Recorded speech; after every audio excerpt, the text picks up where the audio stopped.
যেন মেরে দেবেন না। কচ্ছপকে মারা মানেই ব্রহ্ম হত্যা করা। কচ্ছপ ব্রাহ্মণ হলো কি করে, এর তত্ত্ব আস্বাদন করবো। প্রথমেই তত্ত্বকথা, যে বছর মায়েরা মন্দির শুনবেন, যে বছর আষাঢ় মাস মল মাস হবে, কি কথাটা বললাম, যে বছর আষাঢ় মাস মল মাস, সে বছর নতুন করে জগন্নাথ বলরাম সুভদ্রা গরণ হয় মানে তৈরি হয়। কোন গাছ থেকে 3টে মূর্তি তৈরি হবে? গাছটা হবে নিম গাছ। কোথায় পাওয়া যায়? নীলগিরি পর্বতের পাদদেশে। কোথায় বললাম? নীলগিরি পর্বতের পাদদেশে। কোন 3টে নিম গাছ থেকে জগন্নাথ বলরাম সুভদ্রা তৈরি হয়? একটা নিম গাছের গায়ে থাকবে চক্র চিহ্ন, দ্বিতীয় নিম গাছের গায়ে থাকবে পদ্ম চিহ্ন, তৃতীয় নিম গাছের গায়ে থাকবে নাঙল চিহ্ন। কি কি চিহ্ন বললাম মা? ভালো করে কানে ঢোকান। চক্র, পদ্ম, নাঙল, 3টে নিম গাছ। চক্র চিহ্ন নিম গাছ থেকে তৈরি হবে জগন্নাথ, পদ্ম চিহ্ন নিম গাছ থেকে তৈরি হবে সুভদ্রা, এবং নাঙল চিহ্ন নিম গাছ থেকে তৈরি হবে দাদা বলরাম। বোঝা গেল? 3টে নিম গাছের তলায় পুজো করা হবে। ভালো করে তত্ত্ব মন্দির শোনো। যেই পুজো হয়ে যাবে, 3টে গাছে বিষধর সর্প বেষ্টন করে থাকবে, বিষধর সাপ। তবে যেই পুজো হয়ে যাবে, বিষধর সর্পরা গাছ থেকে নেমে এসে প্রসাদ ভক্ষণ করে চলে যায়। 3টে গাছকে কাটা হবে। সোনার কোঠার দাগ দেবে, রূপার কোঠার দাগ দেবে, লোহার কোঠার দাগ দিয়ে গাছ 3টেকে কাটা হবে। 3টে গাছকে কাটার পর নীলগিরি পর্বতের পাদদেশ থেকে পুরীধাম পর্যন্ত মানুষ লাইন দিয়ে দাঁড়িয়ে থাকবে। সবারই কাঁধে 3টে গাছ আসবে। 3টে গাছকে আনার পর যিনি 3টে মূর্তি তৈরি করবেন, তাকে জাতিতে সবর হতে হবে। সবর জাতিটা কি? যারা জঙ্গলের মধ্যে সীমাবদ্ধ থাকে, যাদের বহিঃপ্রকাশ নেই, তাদের জাতিতে সবর বলে। সেই সবর জাতি 3টে মূর্তি তৈরি করে দিল। চক্র জগন্নাথ, পদ্ম সুভদ্রা, নাঙল বলরাম। এবার নবকলেবর কে করবে? 3টে মূর্তি তো তৈরি করে দিল। নবকলেবর মানে প্রাণ প্রতিষ্ঠা। কে করবে?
রাখি দয়া করো বলে হরি হরি হরি হরি হরি হরি বলে হরি হরি হরি হরি হরি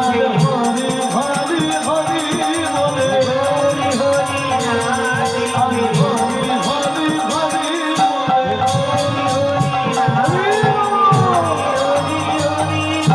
হরি হরি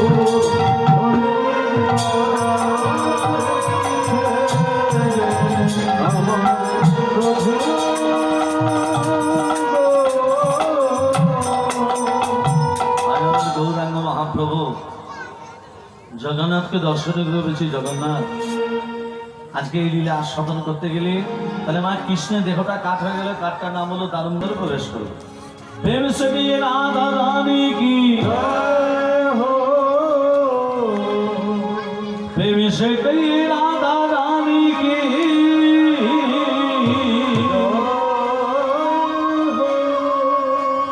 রাধা রানী কি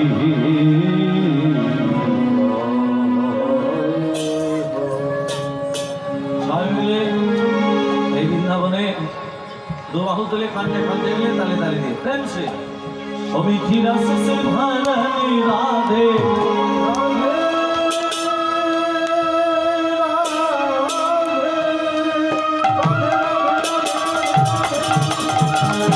ओ मीठी रस से भरनी राधे रानी लगे राधी रानी लगे मनो मनो मनो तारो तारो जमुना जी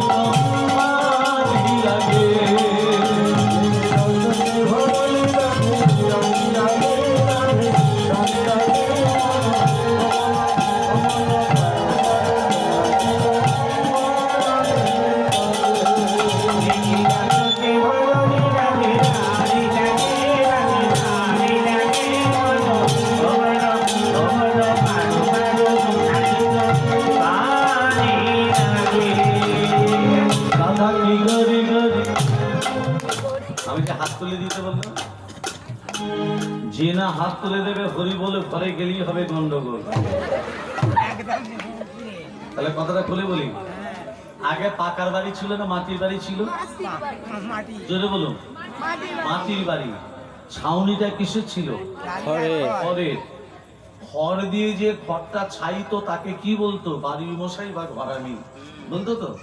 তো গৃহিণীকে বলতো, মা তুমি তলায় আঁচল পেতে দাঁড়াও, আমি মুটকি থেকে 3 মুঠো ধান তোমার আঁচলে ফেলবো। 3 মুঠো ধান, 1 মুঠো নিয়ে বলবো কি করে, তুমি আঁচলটা পেতে বলবে মানিক করে, ধানটা তোমার আঁচলে ফেলে দেবো। আবার বলবো কি করে, তুমি বলবে মানিক করে, 2য় মুঠো ধান তোমার আঁচল। মানে একে বলে মানিক নামানো। সংসারে অমঙ্গলকে দূরে গিয়ে মঙ্গল আকাঙ্ক্ষিত হয়। গৃহিণী কি করেছে, 1 তোলা ধান মুটকিতে তুলে দিয়েছে। বাড়ি মশা সেই চালের মাথায় চলে গেছে, এবার তলায় আঁচল পেতে আছে। ও মা কি পরে? আঁচল পেতেছো? হ্যাঁ পেতেছি। বলো মা কি পরে? বলতে বলেন যে মানিক পরে, বলো ও মা কি পরে? কি পরে? কি করে বলবে মানিক পরে? তার স্বামীর নাম তো মানিক। স্বামী নাম করতে আছে। ও মা বলবে তো বলো, নাহলে নিচে নেমে যাচ্ছি। ও মা কি পরে? ছেলের নাম ছিল খ্যাপা, বলছে খ্যাপার বাপ পরে। আমি মানিক নামলো, ওই খ্যাপার বাপই বললো। তদ্রূপ এই হরিনাম যোগে যারা হাত তুলে দিচ্ছে না, তাদের ওই খ্যাপার বাপ পরার মতই হবে। সবাই মিলে ফেলছে 1 2 3 4 1 2 3 4 রাধা দিগা দিগা দিগা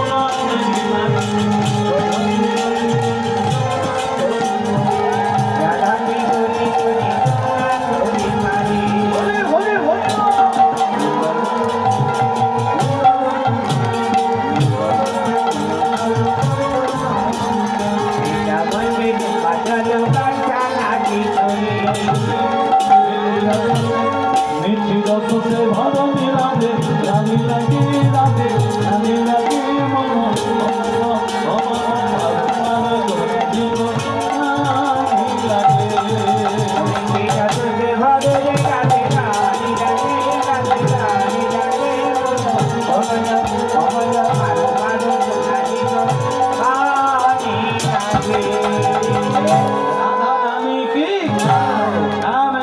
মোহন কি, মদন মোহন কি, ঘুম এসেছে কি। কৃষ্ণের দেহটা আসতে, কৃষ্ণের দেহটা কাঠ হয়ে গেল, কাঠটার কি নাম বললাম? হরি বল হয়ে গেল। কৃষ্ণের দেহটা যে কাঠ হয়ে গেল, কাঠটার নাম হলো দাদু।